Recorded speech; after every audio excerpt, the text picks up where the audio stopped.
Welcome to Street Knowledge with Chris Graham. Welcome to the podcast. Chris Graham and Rod Mullins on a Tuesday. We're going to talk NASCAR. We just saw the other night a thrilling end to the final regular season race. A lot on the line. The regular season championship came down to 1 point. And then we saw a duel at the end of the race between two guys who had to win to get into the playoffs. Right. And wow, just a lot going on there. Rod, man, where do you want to start? There was so much to unpack.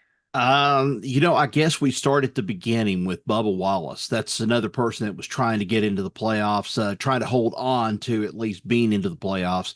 A lot of pressure on him this weekend. Michael Jordan was there. I know that he felt the pressure.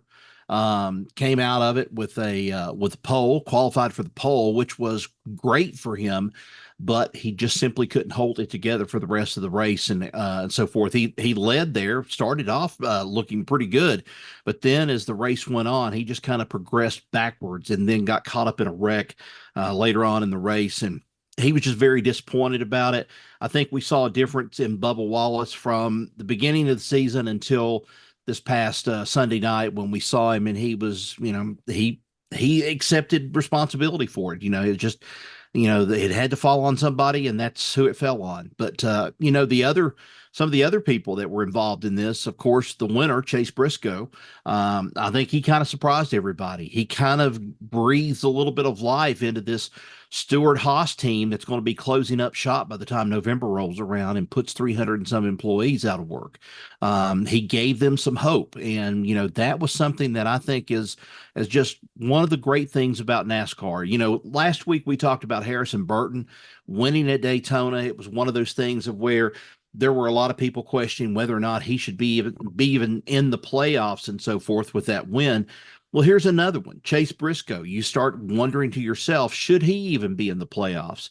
And I'm like, unequivocally, yes, he ought to be in the playoffs because he earned his route in getting there. And considering all the stuff that's going on at Stewart-Haas, and now Carl Haas is walking away with, I think, a charter or two from the old Stewart-Haas team. That team's not going to be in existence anymore after November. It's going to be a Carl Haas field testing team, or at least, what he calls a race team, at least in his regards. But, it's going to be different. And then we saw what probably was the most heartbreaking thing of the night was Kyle Busch. Kyle Busch there on the verge.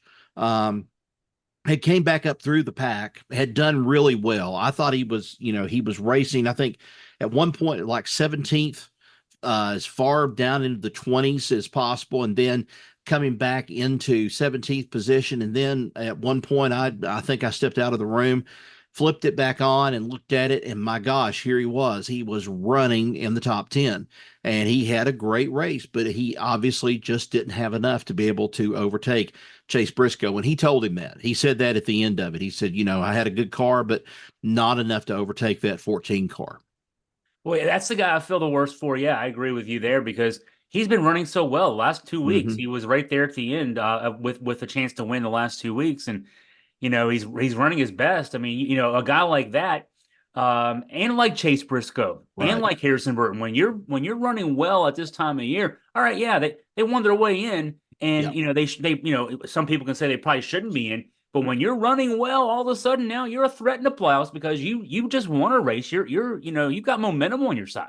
Yeah, you do. You have momentum. And that's one thing that, Childress Racing hasn't had a whole lot of this year. They haven't had a whole lot of it coming up here until about the past, I don't know, 5 or 6 weeks. And I have to really throw this in here too, the Austin Dillon thing.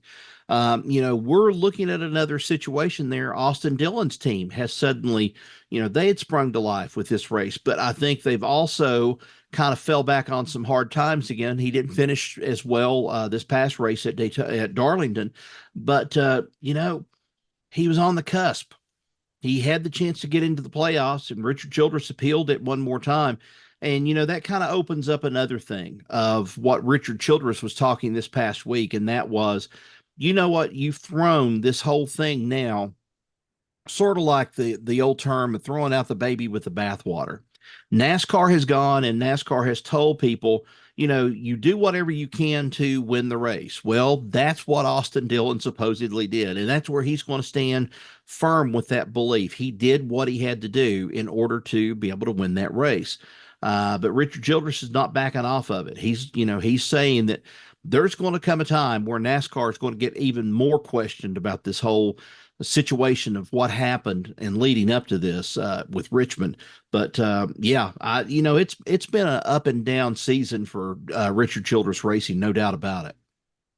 Kyle Larson led so much of this race. Rod, Mhm. as I was watching it the other night, I was thinking, man, this is going to be one when you and I talk, we're going to talk about a boring race. Yep. He led for so long in this race. And of course, he was racing for, and the reason he was really running so hard, he's already, of course, got a playoff spot, but he wanted to win that regular season championship. Yeah. And so, things didn't work out for him in that respect, but what was it, 260 some laps or something like that he Yeah. led? 200 and some, almost, 50, 75 laps, something shy of really dominating the whole thing. I put it in the story, but it was just unreal how he was just dominating at one point. And then lo and behold, boom, he gets caught up in a wreck, and it pretty much does him in for the rest of the night. And that allows Tyler Reddick to move in from 2311 Motorsports, the same team that Bubba Wallace runs for. It was kind of a mixed bag. Here, Tyler Reddick's going to make the playoffs. Tyler Reddick has been leading the point standings, and he wins the manufacturer or the regular season title. They're in for contention now for the manufacturer's trophy. Also, with this, I know that Toyota's in the race for that as well. But Tyler Reddick, he was just as happy as he could be that he had won the regular season title out of it.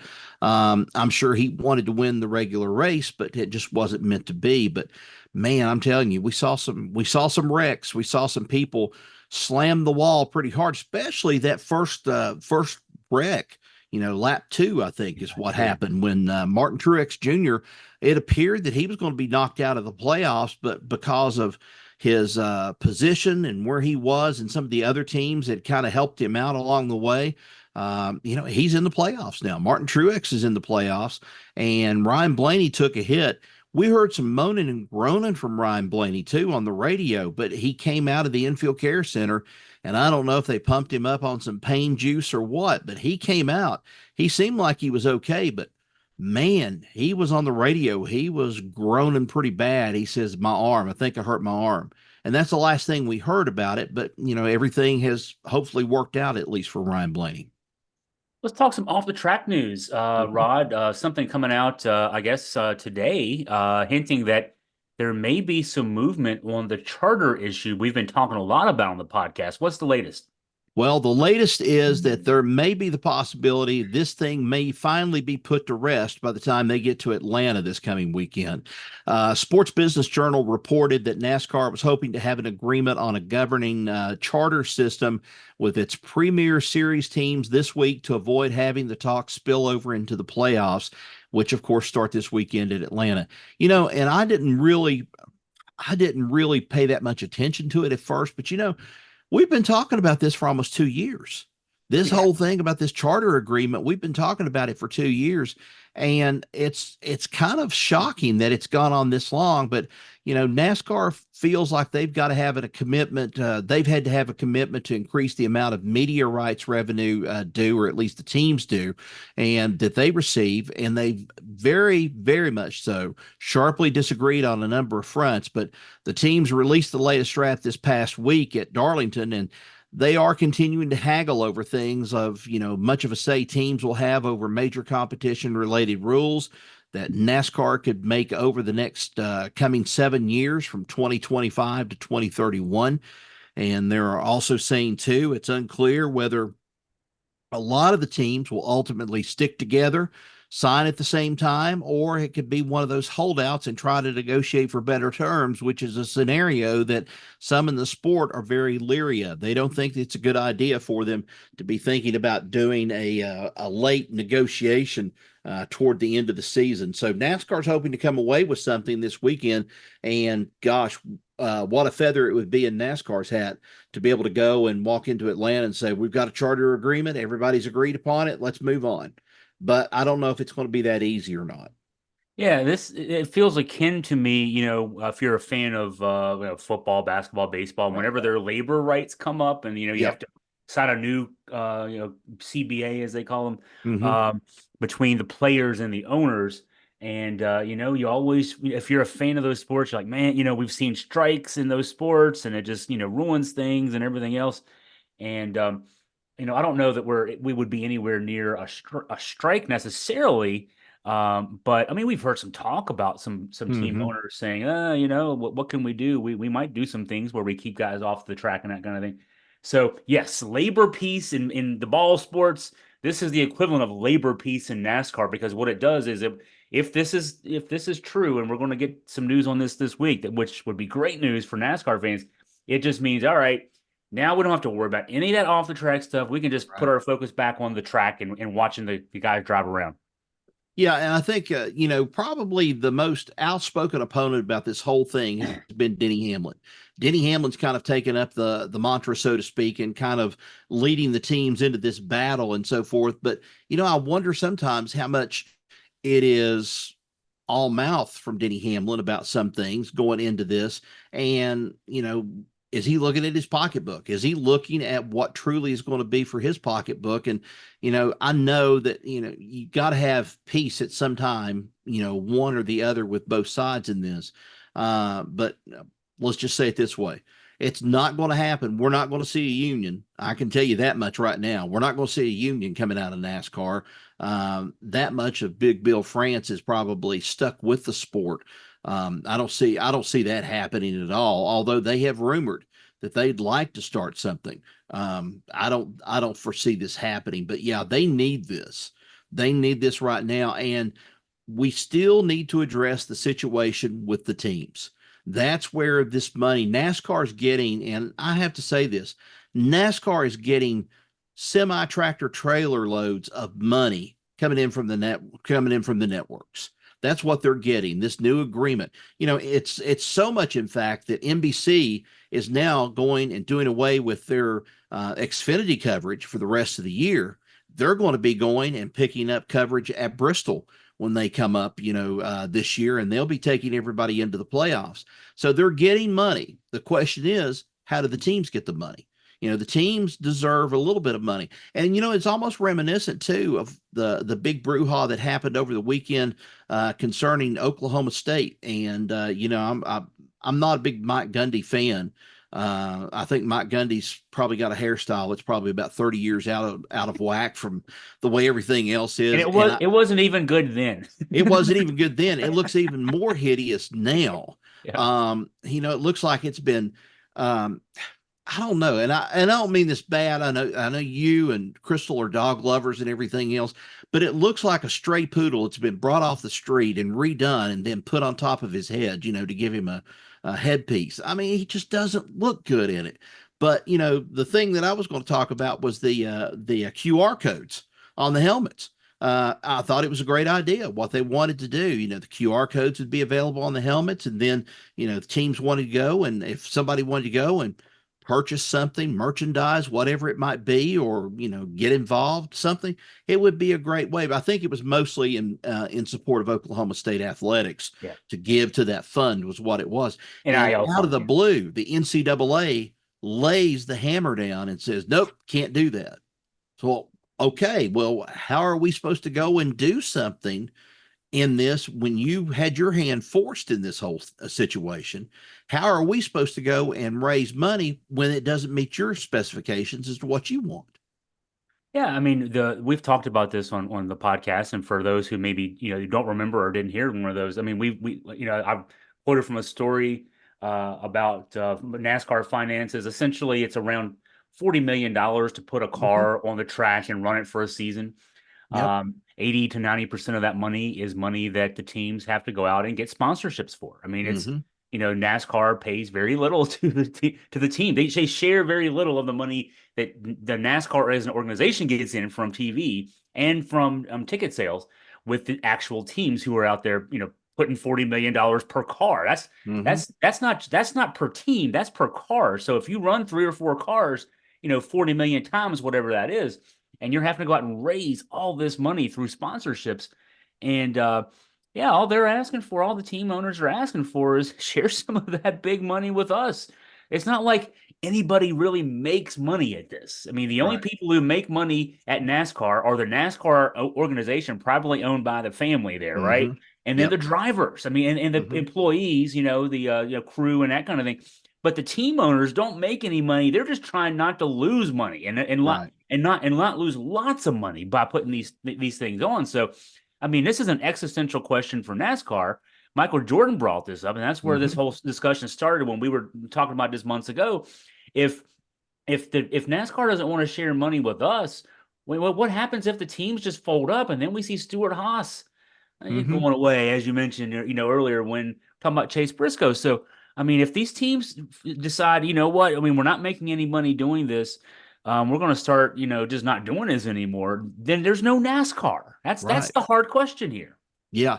And I mean, this concerns me, this whole money thing about it. I'm kind of for the fair share about this stuff. I saw a podcast over the weekend of a racer that I can't remember his name right offhand, but he was talking with someone about the fact of how do you go and save money in the sport. And the thing that surprised me was his reaction. Somebody asked him, said, how do you save money in the sport? He says, you do it the same way that we used to do it each and every weekend. We tried to avoid a wreck. We tried to avoid anything from happening. We took care of our stuff. We took care of our equipment and different things like that. He says, but now you've got a bunch of young drivers that want to get out there on the track. And just because somebody pissed them off the wrong way, they want to go and they want to run them down, blow the car up. They want to ram the car, destroy the car, whatever it is. And then they simply walk away. They don't have anything to do with it. They don't have the connection to the crew and to the ownership per se of saying, hey, look, you cost us a $1 million race car, this past weekend. Don't you think that you should at least take care of the equipment? You are running for this organization. And I thought, that's probably the best way I've ever heard it. We've got a bunch of young drivers, and I don't fault young drivers. I think it's great that we've got young drivers in the sport. That's the future. But these guys have not gone through the same thing that some of these drivers week in and week out on the weekly series. And as well as I do, that's, in some places, that's bread and butter for some of these places. And in order for them to stay open, they've got to have some of these cars coming back week after week. If they're going to a track and they've got the reputation there at that track of being a demolition derby, sooner or later, those cars are not going to want to come back. And then who does it end up hurting? The home track is what it ends up hurting. So there's a lot of tangibles right there with that. But that's one of the best examples I think I've heard all year from one of the old racers who just simply said, hey, look, why don't you take care of your equipment instead of wrecking it every week and then costing us money? So that's my take on it.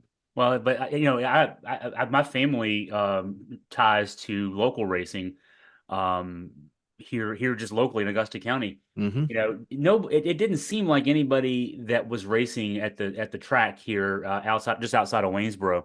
They're not making any money either. No. They're having fun. I mean, and they spend money and they put money in their cars and they have nice trailers driving them around as they put more money into it, but they're also trying not to lose money. Right. That's from the ground level all the way up to the top.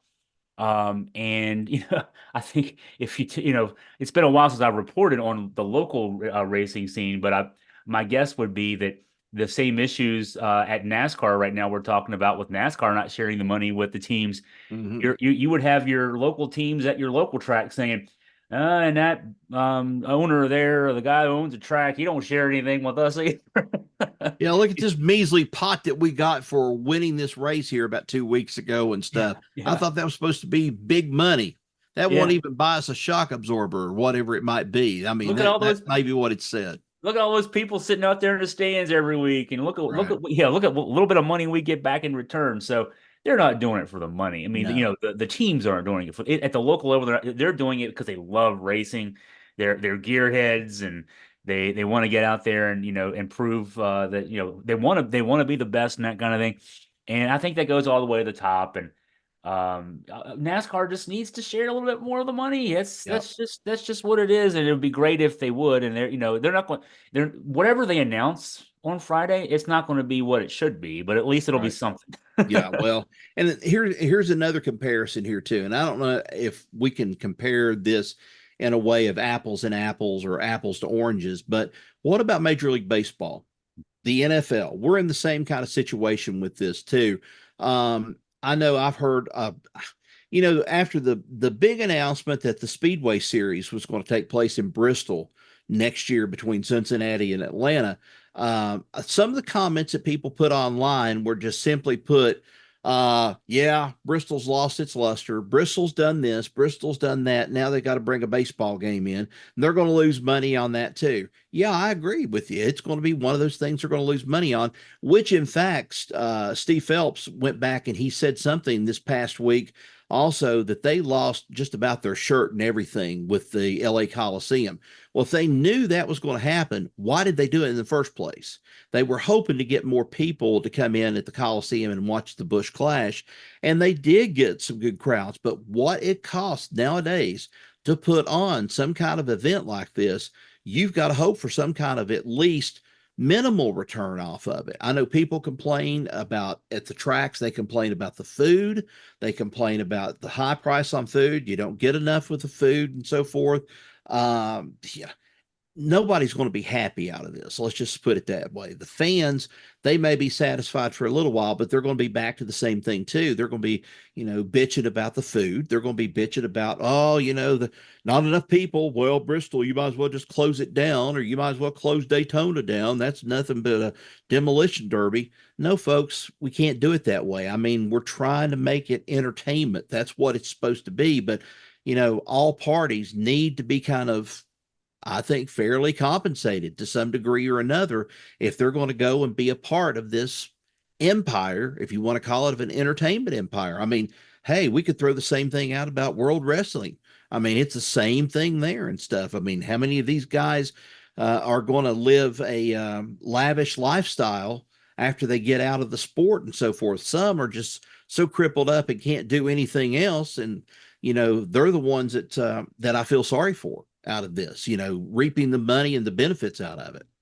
The a big difference with the ball sports, the ones Mm-hmm. that the basketball, baseball, football, hockey, and the hockey's the distant fourth, but it still has a Mm-hmm. union that negotiates a collective bargaining agreement. Those sports, the leagues actually end up paying over 50%, somewhere between 53 and 57%, depending on the league, Mm-hmm. of league revenues out in salaries. Mm-hmm. The NASCAR, I think what we've read about this agreement that has been in the works for a while that maybe will be announced on Friday would get what NASCAR pays back to the team owners up to 25%.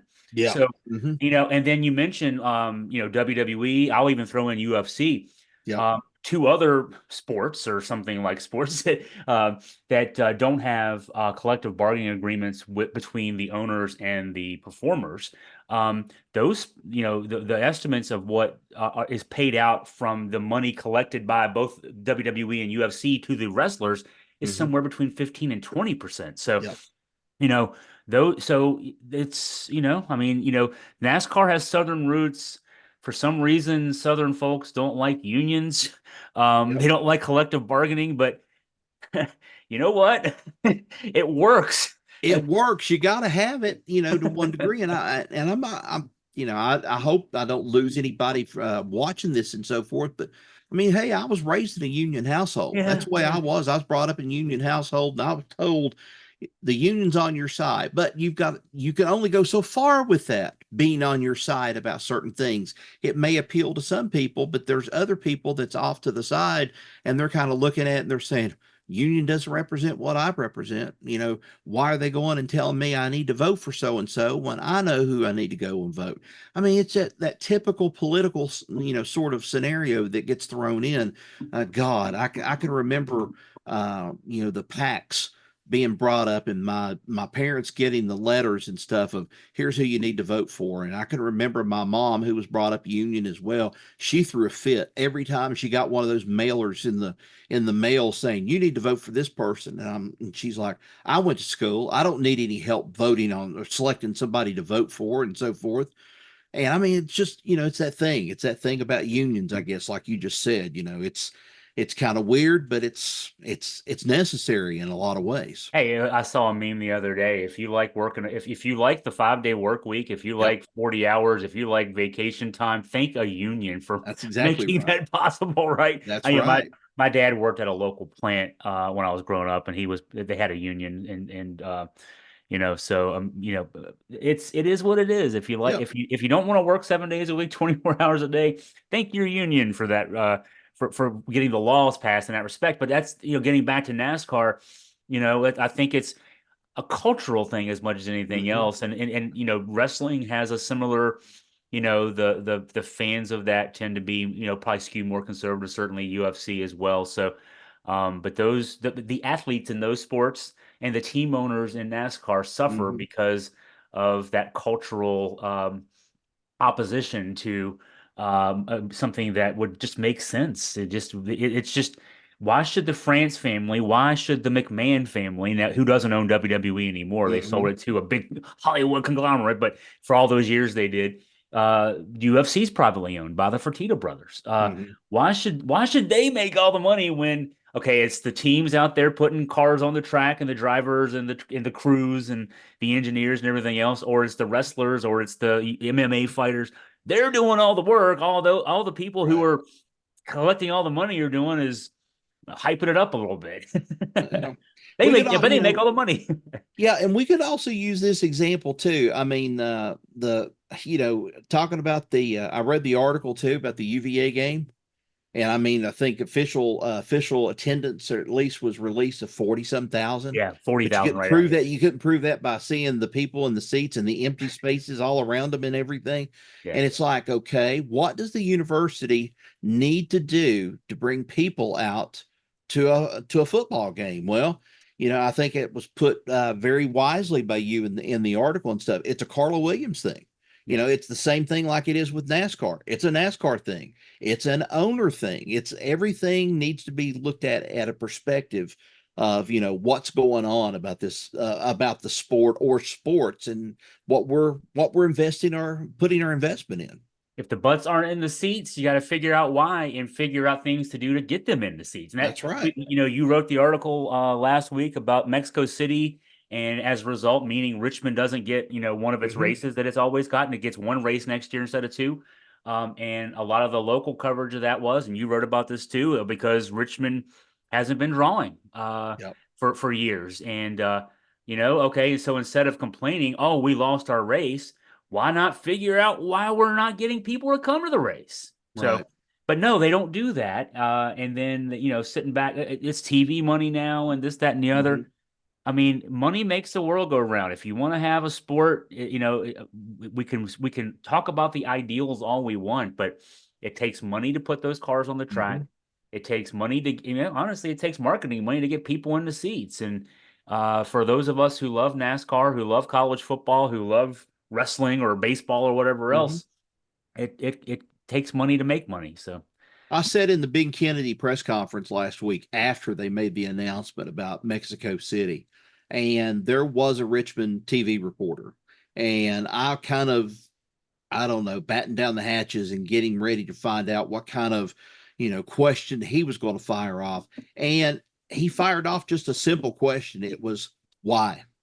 Why did you give up Richmond? Why did you give it up? That was two dates. Those were two guaranteed dates. And Ben Kennedy said, well, it's just not been, we're going to give them one race. We're going to keep one race there and so forth. We're going to make it a night race, and we're going to make that something that the fans can, but it's going to have to be ultimately left up to the fans. If they want another race at Richmond, they're going to have to get it. But so many people, gosh, the reaction to that, losing that Richmond race, was, how dare you? How dare you go and snub us this way and stuff? And how many millions of dollars does it bring in? There's the money. There it is. That's the whole equivalent, the answer right there. Money. How much money do you really bring in when you bring the NASCAR circus to town? It's the same way with, they were talking too, I think next year on the schedule in 2025, there's going to be a NASCAR race at, I believe, Sears Point. And then the next following week, the NHRA is going to be there. So they're going to be, stocking up, making some money out there, out in California, out there in the wine country. And they've got two events back to back, and people love racing out there in the northern part of, California. And we're still trying to figure out, are we going to have a racetrack, or are we going to have a race in Southern California now that the Busch Clash is gone? Auto Club Speedway, from what I've read, the whole thing, it's been closed up. It's stopped. There's nothing going on about it. And now NASCAR is looking at San Diego as a possibility of a street race. So a lot of things could change between now and 2026 when they get their new schedule put together. Well, great discussion for the listeners out there, viewers on YouTube. Keep up with Augusta Free Press. We'll keep you up to date on the latest in NASCAR auto racing in general. And of course, the race this weekend, the first playoff race, we'll have all the coverage there as well. Well, Rod, as always, thank you for your time and your insight. Appreciate it, Chris. Thanks.